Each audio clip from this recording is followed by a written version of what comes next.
Donc bonsoir tout le monde. Vous savez que d'habitude je ne prends jamais la parole face aux polémiques, encore moins sur les réseaux sociaux. Je trouve ça vraiment pitoyable de régler ses comptes sur les réseaux sociaux.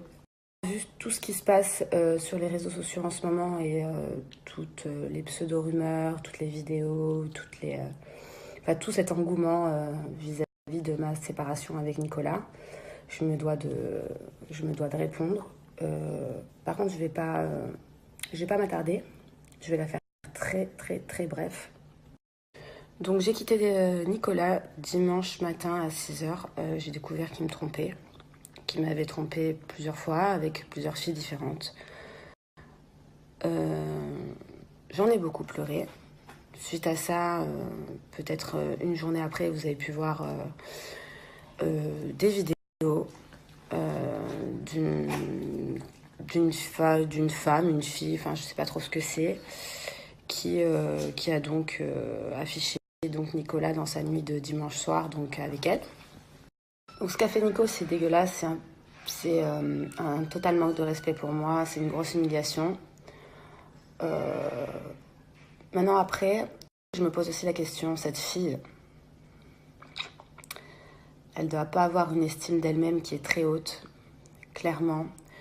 Quand tu vas dans l'optique déjà d'aller coucher avec quelqu'un qui est en couple, parce que personne ne savait qu'on était séparés, même si ça faisait que 6 heures. Je pars du principe que déjà, il y a un souci, surtout pour une mère de famille de 3 enfants, ou 2 enfants, on ne sait pas trop.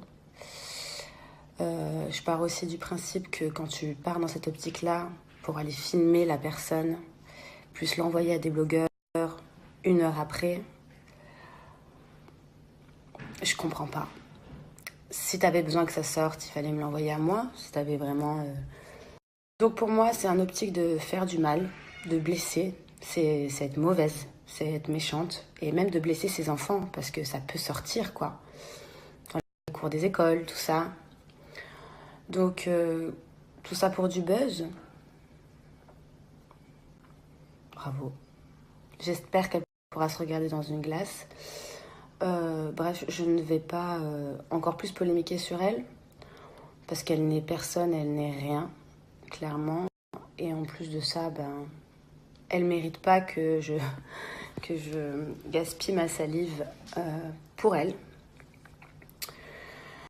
Donc, j'ai pleuré énormément, ça m'a fait énormément de mal. Vous pouvez imaginer, voilà, Nicolas, c'est quelqu'un qui comptait énormément pour moi.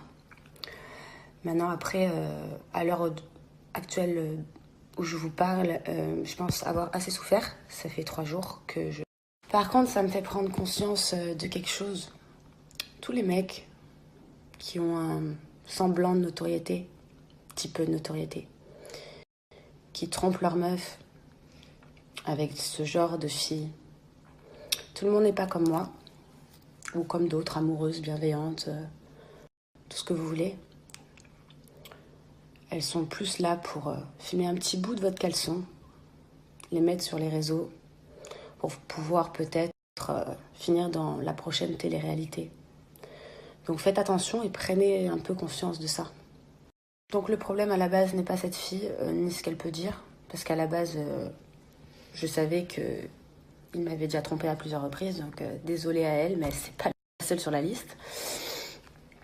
Le problème, c'est que voilà, il m'a trompée, que je l'ai découvert donc dimanche, et que je suis partie, et donc 6 heures après, il était avec elle. Ça, c'est son problème, c'est plus le mien. Disons que j'ai été à terre, vraiment. J'ai beaucoup pleuré. Maintenant, après, je vais pas faire mon seul pleureur sur les réseaux sociaux, c'est pas du tout moi.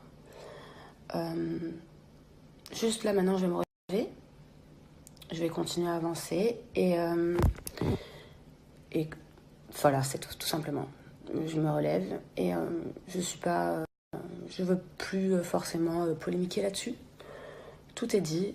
Je vais demander aussi aux gens qui envoient des messages.